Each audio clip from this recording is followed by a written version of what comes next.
¿Qué tal, Javier Ángel? Mi paisano Baltasar Gracián, en su oráculo Manual y Arte de Prudencia, que publicó allá por la mitad del siglo XVII en mi Huesca natal, dejó escrito el famoso aforismo: lo bueno si breve, dos veces bueno, para luego añadir: y aun lo malo si poco, no tan malo. Pero vamos a ver, Feliciano, incluso dando por buena esta sentencia de Gracián en literatura, se ha demostrado que lo breve no es obligatoriamente siempre necesariamente bueno. Claro.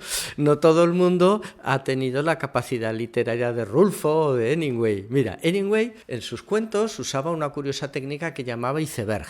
Don Ernest escribía una historia y cuando la tenía acabada eliminaba hasta el 80% de lo escrito, dejando exclusivamente lo muy esencial, y de esta forma obligaba al lector a rellenar por su cuenta los huecos y descubrir lo que estaba sucediendo en el relato, en el cuento. ¿Y cuál es el cuento más breve que se ha escrito? Pues según Gracián debería ser maravilloso obligatoriamente. Mira, en el mundillo literario se considera que el cuento más corto es el de Monterroso, que dice así: cuando despertó, el dinosaurio todavía estaba allí. Bueno, pues la verdad es que no es una gran cosa.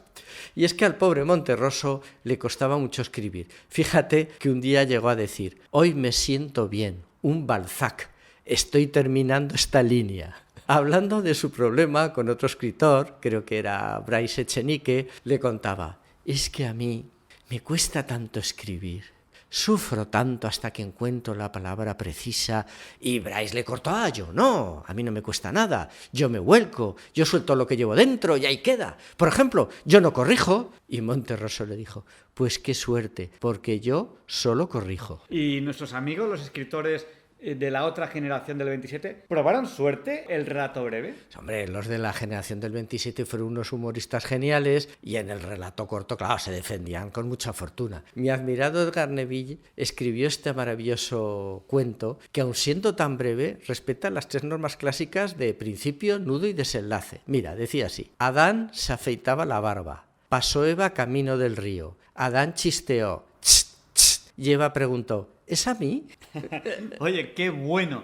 Y a veces también hay otros títulos de cuentos o de novelas tan sugerentes que casi con el título ya no hace falta leer la novela. Pues sí, mira, acuérdate que para San Valentín hablamos de Samuel Ross, que escribió tan magníficos títulos como El hombre de los medios abrazos o Dos lechugas enamoradas. Pero también en muchas ocasiones los escritores no cumplen las expectativas que nos marcan sus esperanzadores títulos. Decía Borges de su coetáneo, el también escritor y diplomático argentino Eduardo Mallea: Mallea tiene una notable capacidad para elegir buenos títulos, pero es una lástima que se empeñe en poner una novela detrás. Oye, y en el mundo del periodismo, la capacidad de síntesis es fundamental. Claro, pues es fundamentalísima. Y ese fue el caso de Julio Cerón en el ABC. Cerón fue un personaje muy singular, un interesante intelectual que en su juventud vivió en París y Londres, diplomático, cristiano practicante y un activo agitador político que en el año 1958, Javier Ángel, en plena dictadura de Franco,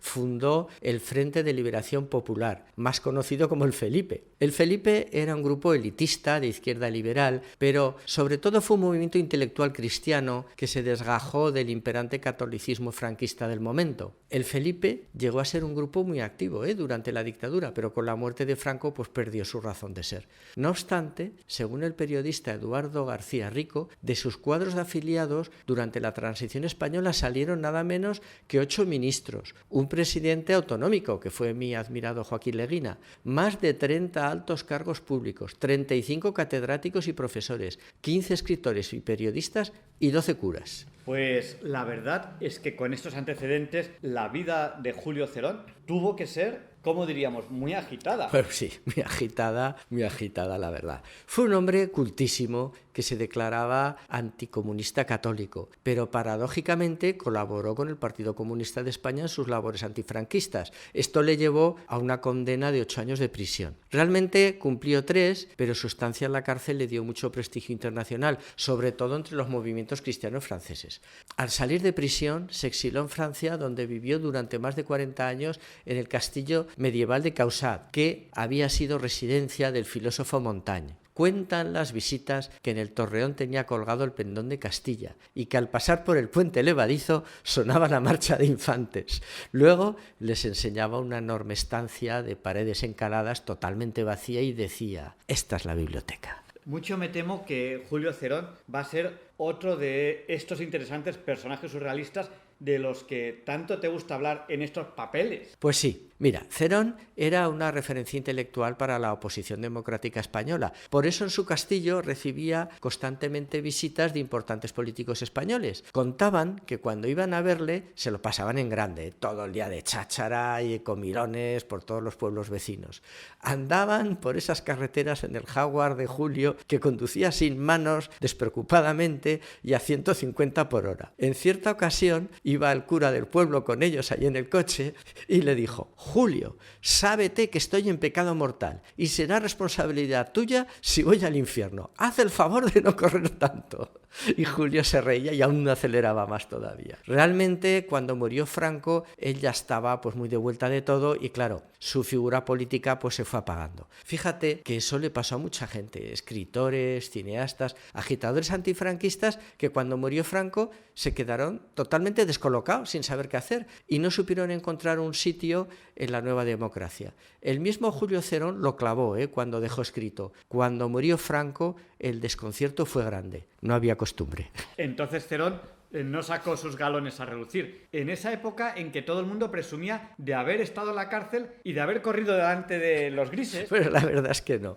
Sus antiguos amigos del Felipe, que era gente muy preparada, ocuparon, como hemos dicho, muy buenos puestos en la transición y siempre estuvieron aquí pues, para echarle una mano. Y aunque Cerón había perdido la ambición política, su genialidad permanecía intacta. El ministro Pérez Llorca de la UCD lo rehabilitó en el escalafón de la carrera diplomática y Adolfo Suárez pues, lo recibió en su despacho, en la Moncloa. Julio Cerón inició la entrevista con una imparable serie de elogios hacia Suárez y de pronto se paró y le dijo: presidente, ahora elógiame tú a mí. Luego, con Felipe González acabó muy mal por lo de la OTAN y los GAL y Solana lo echó del ministerio de muy malas maneras. Vaya tipo más genial. Pero bueno, Feliciano, estamos hablando de lo bueno si breve.